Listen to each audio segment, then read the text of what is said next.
Berapa kurs rupiah hari ini? Apakah Anda kaget melihat angkanya? Karena emang rupiah kita sekarang sedang mengalami rekor terburuknya sejak dari tahun 98. Makanya akhir-akhir ini suka muncul pertanyaan seperti yang ditanyakan bintang ini. Apa sih sebenarnya penyebab rupiah kita melemah? Apakah itu salah pemerintahan Om Jokowi ataukah itu salah si tukang bakso langganan kita yang akhir-akhir ini sering naikin harganya terus?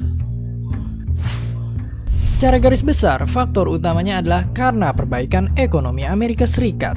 Singkat cerita, ekonomi Amerika ngalamin krisis dulu pada tahun 2008. Lalu mereka semenjak itu memperbaiki ekonomi mereka dengan berbagai kebijakan, sehingga hasilnya sekarang dolar menguat. Kemudian akibat dolar yang menguat dan beberapa kebijakan Amerika yang akan kita bahas nanti, membuat mata uang negara-negara lain tertekan dan akhirnya melemah. Dan salah satunya adalah rupiah kita. Ya, duit yang biasa kita pakai buat beli bakso. Amerika memperbaiki ekonominya dengan sebuah paket kebijakan yang bahasa ekonomi ribetnya adalah quantitative easing, yang pendeknya adalah menyuntikkan dana stimulus untuk membangkitkan gairah ekonomi mereka dari terpaan krisis. Mereka dalam tanda kutip memompa dolar baru terus yang kemudian digunakan sebagai stimulus ekonomi yang diharapkan dapat memutar ulang perekonomian mereka, yang kemudian oleh para investor dananya banyak diinvestasikan ke negara-negara berkembang seperti ke Indonesia. Kemudian, setelah ekonomi mereka membaik akibat stimulus tersebut, mereka pun mengeluarkan lagi kebijakan lanjutan bernama tapering off, yang pendeknya adalah memotong dana stimulus tersebut. Kemudian, karena dana stimulus tersebut dipotong, banyak dari para investor akhirnya hengkang dan pulang ke Amerika lagi, membuat dolar jadi pulang kampung. Akibatnya, jumlah dolar jadi sedikit dan nilainya pun makin berharga. Dan itu menekan mata uang global khususnya bagi negara-negara berkembang termasuk Indonesia yang tadinya ngerasain dana stimulus dari para investor kemudian tiba-tiba jadi hilang.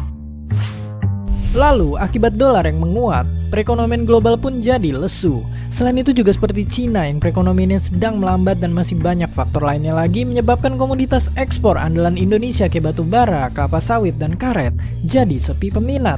Apa akibatnya? Neraca perdagangan kita jadi anjlok. Faktanya sendiri pun udah 3 tahun berturut-turut neraca perdagangan Indonesia mengalami defisit. Ekspor kita lesu sedangkan impor jalan melulu.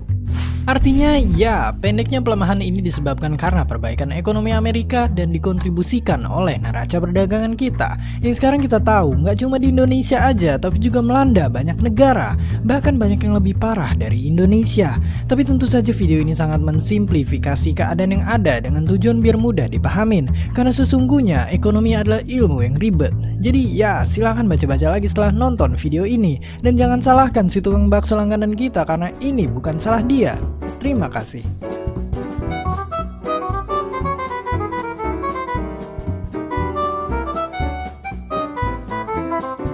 Hit the like button and comment below, and of course, don't forget to subscribe.